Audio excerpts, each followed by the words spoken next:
Recording by Magahiya music Manpur block Gaya. Hello भैया प्रणाम। हम सिंगर नीरू बिहारी पूरा देशवासी के हाथ जोड़ के गोड़ लगतानी। आज बहुत दुखी के बात बा कि हमनी के बीच स्वर कोकिला लता मंगेशकर दीदी हमनी के छोड़ के चल गए।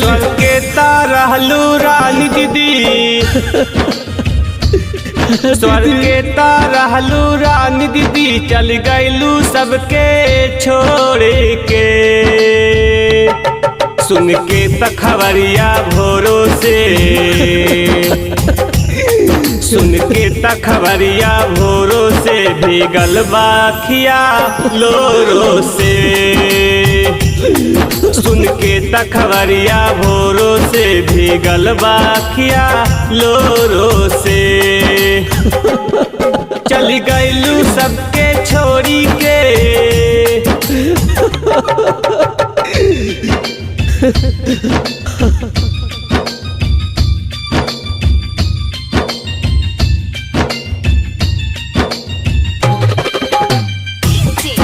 Music by PM Bihari.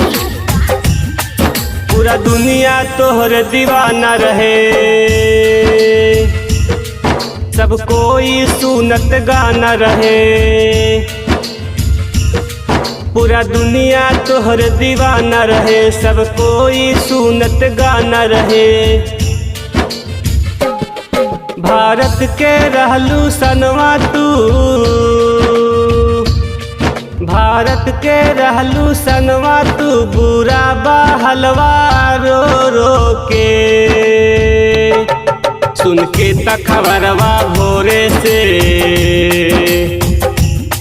सुन के तखबरिया भोरे से भीगल बाखिया लोरो से। सुन के तखबरिया भोरों से भीगल बाखिया लोरो से। चल गईलू हमरा छोड़ दीदी